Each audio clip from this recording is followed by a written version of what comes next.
Welcome back, folks, here on the Believe in NFL Draft Prospects podcast. I'm Joe DeLeone, joined by NFL draft analyst Ryan Roberts, and we're continuing on with our positional rankings as the 2022 NFL Draft is getting really, really close at the end of April. We're recording this middle of March, right on St. Patrick's Day. Today, this position group that we're going to be talking about is the receiver group, and you might remember the past couple of years, folks, that the receiver classes were historic. We had guys like Jamar Chase, Jalen Waddle, Justin Jefferson, high impact rookies for their teams. But this year, we don't really have that class, but it doesn't take away from the quality of the class. It's still a very, very good group, and there's some potentially really good starters that can step in from this receiver class. Do you agree on that, Ryan? Yeah, no, I think the depth of the class is fantastic. I think it's even got depth up top. I mean, we were just talking before we started the show, and there's 4 wide receivers that I think legitimately should be kind of slam dunks as first round draft picks. So there might not be a record setting player like a Justin Jefferson whose record was broken the next year by Jamar Chase, but like you can talk me into this class having a couple 1,000-yard receivers or at least close to 1,000 yards, and there's a lot of role players in this class for sure. So it's a great class, man. It might not be all at top as good as the last 2 when you kind of just put everything in a vacuum, but I think that it is equally as deep as the last 2, and I still think that the top is very good as well. Yeah, certainly some really good playmakers in the group. And just because it doesn't stack up with the last 2 doesn't mean that there isn't talent amongst these guys that we're going to be discussing. It just means that we're not going to have somebody who breaks the receiver rookie record yet again. There's a possibility of it, but the likelihood is far less than we've had in the past. Exactly. I mean, we're again, man, like 2 straight years of guys that went over 1,400 yards receiving as rookies. Like it doesn't make any sense. And I know, we just saw Jamar Chase that was part of a big reason why the Cincinnati Bengals made a Super Bowl run. Like I don't think there's a Jamar Chase in this world in this draft, but I think there's a lot of guys that are pretty close. Like I think that this is a really good group. So I'm excited about it, man. It is firmly draft season. We're only a few weeks away from the big day. I was at the Villanova Pro Day yesterday. Like the Pro Day circuit is upon us, man. Like it's exciting. So I'm ready to talk about these wide receivers for sure. All right, we're going to get into that. Before we do, though, folks, I just want to tell you about today's sponsor, which is Bet Online. We've got a lot of college basketball action happening right now. Today is Thursday, which is the first day of March Madness. So you're probably just sitting down to watch some of these games. You might have watched some of them. There is plenty more action to go on. It's probably a pretty good chance that your bracket's already busted after the first game. And if that's the case, make things a little fun. Go and bet on these games instead of being pissed off that you're out of your $20 bracket challenge that you did with your office pool. If you're looking to wager this year, BetOnline is the #1 spot for all of your updated odds and info, along with great contests, including their bracket contest, where you have a chance to take home the top prize. Head over to their website or use your mobile device to sign up today and receive your 50% welcome bonus on your first deposit. Just use our promo code BELIEVE to get started. BetOnline is your continued source for all of your sports wagering needs, including live betting and your favorite Vegas casino games. BetOnline, where the game starts. All right, Ryan, we've been starting these shows with a sleeper pick, and we've got a guy who's a friend of the show that you decided to go with. Somebody who ran pretty well at the combine, looked pretty strong at the Senior Bowl, somebody that kind of stood out to me when I was watching practices. You picked Bo Melton from Rutgers. Not often that we have a Rutgers guy on a list or getting recognition. It feels like it's been decades since we've been able to do that. But why'd you pick Bo Melton as your sleeper? Yeah, I mean, so Bo, I was really excited about Bo going into the season, which is why I had him on during the summer, because he was coming off of a junior year where I think Rutgers had only played in 6 football games, but he had over 600 yards. So he was averaging over 100 yards receiving per game. He has right around the same receiving yards this year because, man, Rutgers' offense was just really bad. Their quarterback play is really bad. And I think it really did kind of hold back the athlete that he is. And then he went to the Senior Bowl. I thought he dominated. I thought he was one of the better route runners there. Goes to the combine, and he made me a smart man, Joe. I remember posting a tweet in the summer where I said, I think Bo Melton is a 4.3 athlete. And then he runs 4.34 at the combine, has like a 38-inch vert. So, like, checking boxes as a player, and he came as an athlete, I should say. And I remember when he came out of New Jersey, actually, I believe he went to Cedar Creek here. I remember seeing him play, and he was just the best athlete every time he was on the field. And he did the same thing at Rutgers. I think he was their leading receiver 3 straight seasons, even though the Rutgers program has been kind of struggling at points recently, to say the least. Hopefully, Coach Schiano back, hopefully they really start getting pushed in the right direction. It seems like they are, but, he was definitely deficient by some things around him. Some guys kind of held back the production a little bit, but I think he's a kid that 3rd, 4th round is going to get drafted, and he's just going to be a really good number 2 or number 3 receiver. Like, maybe not the most flashy guy, but he has good deep speed. He can work in the slot. He can do things in space. And I just think that he's going to be a really productive player at the next level. Yeah, Bo Milton, certainly a good name to keep an eye on. And again, it feels so weird bringing up a Rutgers player. And you talk about those deficiencies because of the guys that are around him. That's certainly going to weigh down guys, especially coming from Rutgers. Me being a North Jersey guy, you only hear, scary things coming out of that program. But since they brought back Schiano, it seems like everything is trending in the right direction. Who was the coach before that? Was Ash? Chris Ash. Yeah. Chris Ash, man. I only heard bad things about him, man. That was not a good football program, but Schiano, it seems dark better. Dark times of Rutgers football, man. Dark times. And they're on the come up, but Bo Melton might be the first, that first guy that gets drafted moderately high. I would say anywhere on day 3 is pretty high for a Rutgers player. So that could kind of start a string of things going forward. On the flip side, oh man, I am not ready for the blowback that is going to come from this. Okay, so most overhyped. Yep. We've done this on the past couple shows. We haven't really said anyone too controversial. And last show when you did Jalen Weidermeyer, he at least made your top 5. Right. But today's most overhyped, you went with a guy who some people have in the top 10. And you also went with a guy that many people consider to be wide receiver 1 in this class, and people were really excited about after the combine. I'm not going to spoil where he sits in your rankings, but you went with Chris Olave as the most overhyped. And is it because that everyone is starting to trend him in that wide receiver 1? That actually, I can't even go with that because like where you've placed him shows that you're really out on him.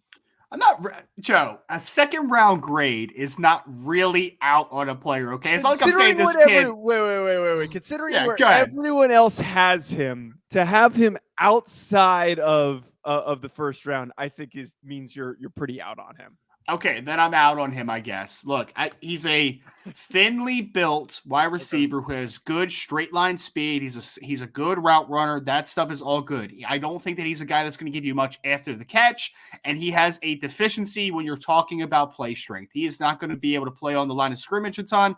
He's going to be a guy that is going to be pressed down the field and is going to get hit off of his route out of his stem. So I am out on him to a degree, I guess, because I just don't see high upside as a number 1 receiver. The guys in front of him, I think at least 4 out of 5 of my top 5, I believe could be true number 1 wide receivers, alphas. I don't see Chris Olave in that vein. I think that Chris Olave could be a really darn good 2nd receiver in the NFL. And I think that he has that type of upside and he has good speed and everything is good in there. But if we're talking about him as the first receiver off the board, I'm completely out. If we're talking about it as a top 10 pick, I'm completely out as well. If you talk to me that he might sneak into the back half of the 1st round, I would be okay with it. I wouldn't love it, but I would be okay with it because I have a 2nd round grade on him. So I like him to a degree. But if we're talking about him in that vein, then Joe, yeah, I'm a lot lower on Chris Olave because I don't see wide receiver 1. I don't see high volume receiver at the next level. I see a good departmentalized 2nd option to a passing game, which is nothing wrong. But I think that when you talk about his physicality limitations and his almost no ability to win after the catch, I think that there's some limitations to him. That's all I'm saying. So let me ask you this, because when I say that you're out on him, I'm not trying to say that you hate him, which I think is a misconception that a lot of people have when they tune into draft shows, is that when you're not at least closely aligned with what everyone else is saying, they assume that you hate a guy. Doesn't mean that you don't like him as a prospect. But because of where everyone else has him and you're very far off from what everyone else is saying, why do you think other analysts are hyping him as wide receiver 1 or at least wide receiver 2 draftable in the top 20. Because, I mean, there's a lot to like about him. There's a lot to like. He's a good route runner. He creates separation. He has speed. And he's been a producer for 4 years now for Ohio State, 3 years at a pretty high level. But I think that you've seen him start to get passed up by guys. Like, there's going to be another Ohio State receiver, not to break news here. There's going to be another Ohio State receiver that's firmly in my top 5. So I think that it's just, he's been on the cusp for a long time. I think everybody has accepted that he's a very good receiver. I think his floor is high. But just compared to some of these other guys, I just don't think the ceiling is quite nearly as high. And I don't think he projects as favorably as some people think to as a number 1 option as wide receiver. So I think that some people just have a little bit of a, I don't want to call it a false opinion, but like their opinion is based upon the fact that they have a really solid baseline. And if you're working for a floor, like if you want a floor and you don't worry much about the ceiling, cool. Take Chris Olave and I'd be okay with it. But, I mean, not top 10 pick, man. Not top 15. Are you going to put this kid as your number 1 receiver next year on the line of scrimmage and say, like, yo, dude, go do your thing? Like, I don't see that. I just don't see it. All right, that's a fair point. And we're going to roll into your top 5. Before we do, though, where does he sit in, because he's not a part of this list of your top 5 receivers, where does he sit, just for some context? He would be 6 or 7. It would be a fight at number 6 between him and Jahan Dotson from Penn State. Like, that would be where I almost got Jahan in on the list. I ended up putting a guy that I think just has a little more upside at number 5. Because, again, I'm an independent scout. I have a little more ability to kind of go for the ceiling, right? Because my job is not on the line if this guy doesn't pan out. So he would have been 6 or 7, depending on his battle with Jahan Dotson. 2 players I really like, but 2 players that I think just from a physical profile perspective, I don't think that they quite align to a number 1 wide receiver at the next level.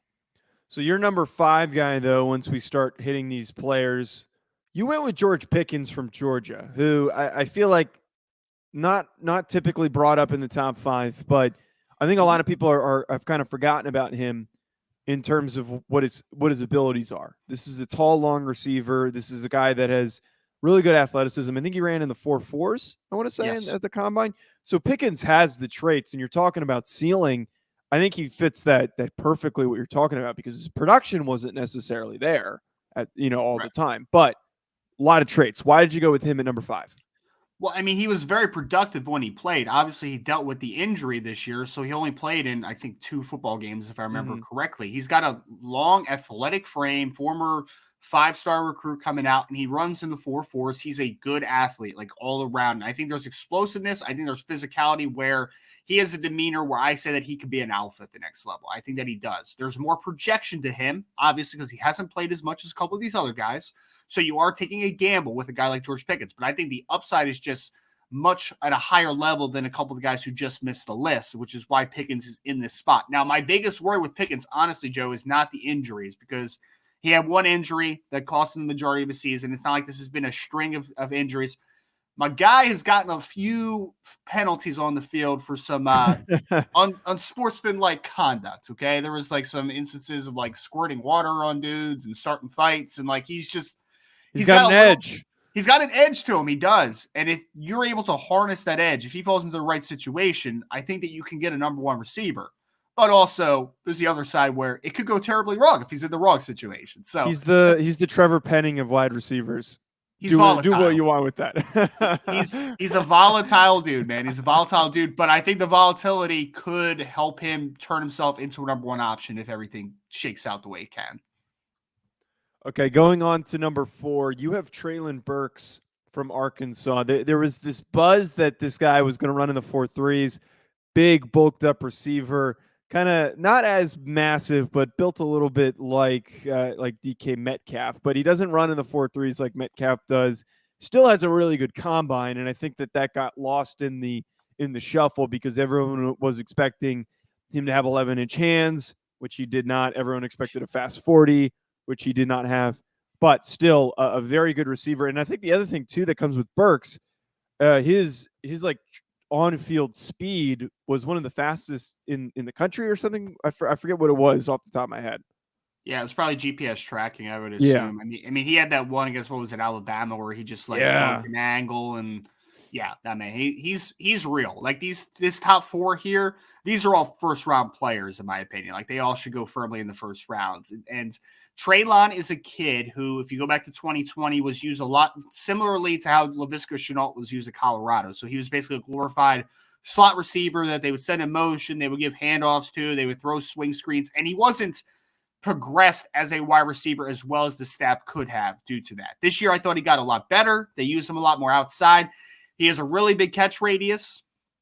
He's a guy that can win above the rim. He has shown the ability to win through contact.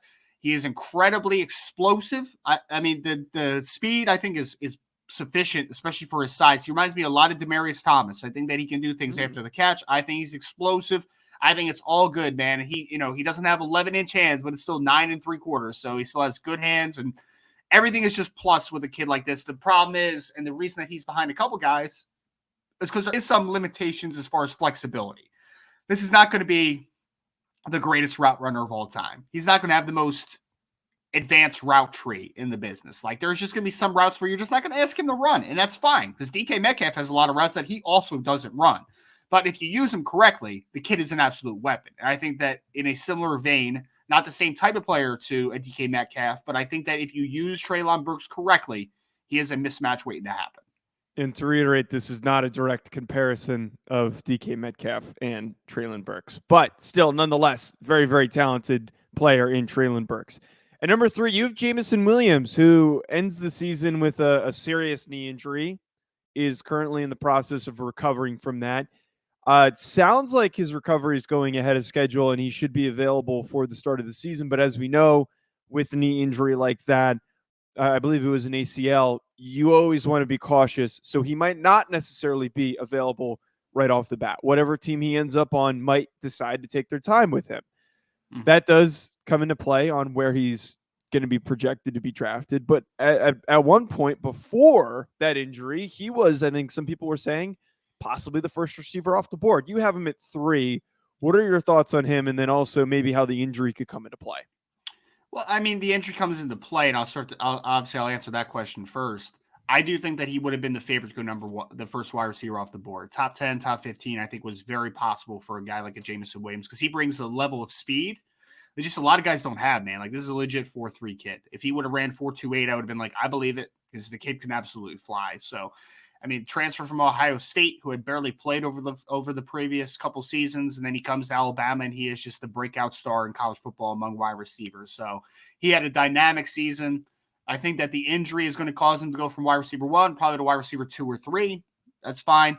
I honestly, Joe, I had a very good debate here between my wide receiver 2 and wide receiver 3. I almost flipped them, just going back and forth a little bit because they're very different football players, like size-wise, athleticism perspective.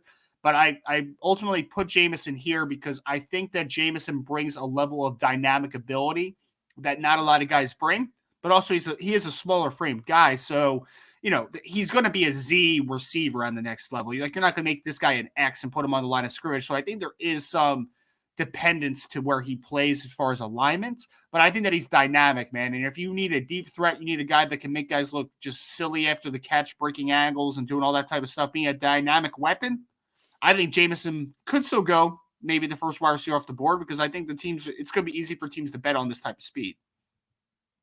So after him, you have Drake London from USC, and it feels like London has created some buzz over the cycle, despite not participating in the combine because he's dealing with that ankle injury. But man, amongst this group of players that it seems like it's all speed, explosiveness, and smaller players, except for Burks, you have Drake London, who's this tall, long possession receiver. You have you were the one who came up with that initial comp of Brandon Marshall. Where do you sit on London? I think it's really interesting that you have him here at 2. There may be no player in this class that grew on me more than Drake London in this cycle, man. Like I remember in the summer, I was just like, I like him, but like, I don't know, like he doesn't create separation a ton. And then you see that he has a little more hip sync than you would think for a guy as big as he is. Like I think he can run routes. I think his deep speed is not great, but I think it's sufficient. And I think that he's one of the best yak guys after the catch, which is kind of where the Brandon Marshall, conversation starts for me because he is just an incredibly physical dude. I mean, he'll stiff arm you to the ground after the catch, and he is just a tough guy to handle in space. So there's a lot to like with the Drake London, and a lot of things that I like about him. There's a lot. So I'm excited about him, and he obviously pulled in number 2. And I will say this, Joe, I wouldn't be shocked, and this might be a hot take. I don't know. Uh-oh. I wouldn't be shocked if Drake London is the first wide receiver off the board. I think it's possible, even though he's not testing. I've been seeing some people projecting that, so I don't know if that's a crazy hot take.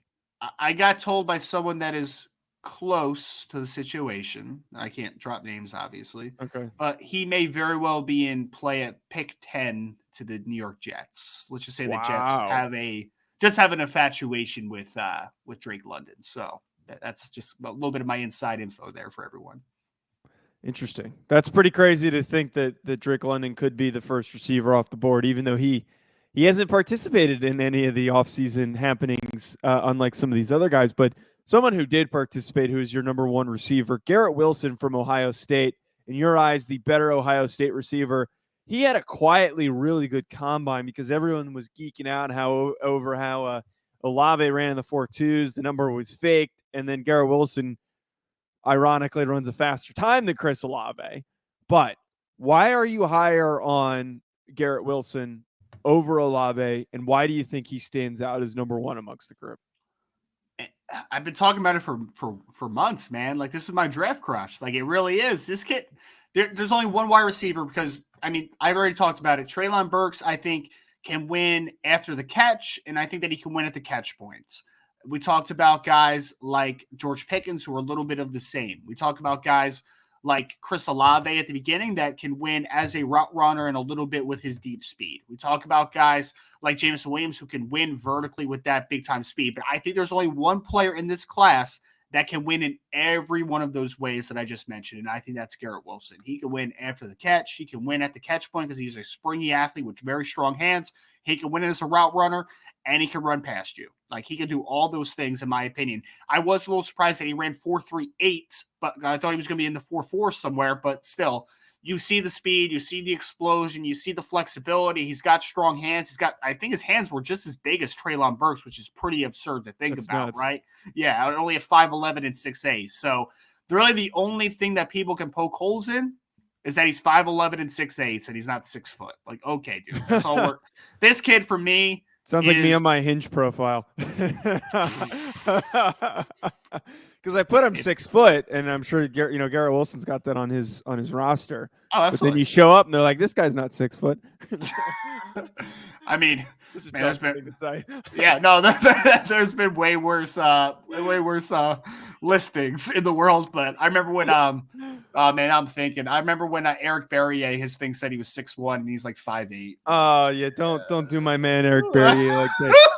Eric Berry is tiny, so for anyone to say that dude is 6 foot is he was 6'1" on the roster, dude. He was 6'1", 210 on the roster. Yeah. That's some real, like, there's usually roster fudging, but man, that is roster fudging. Yes, if that's true, then Cole Kelly's 7 feet tall. Which, I mean, might be.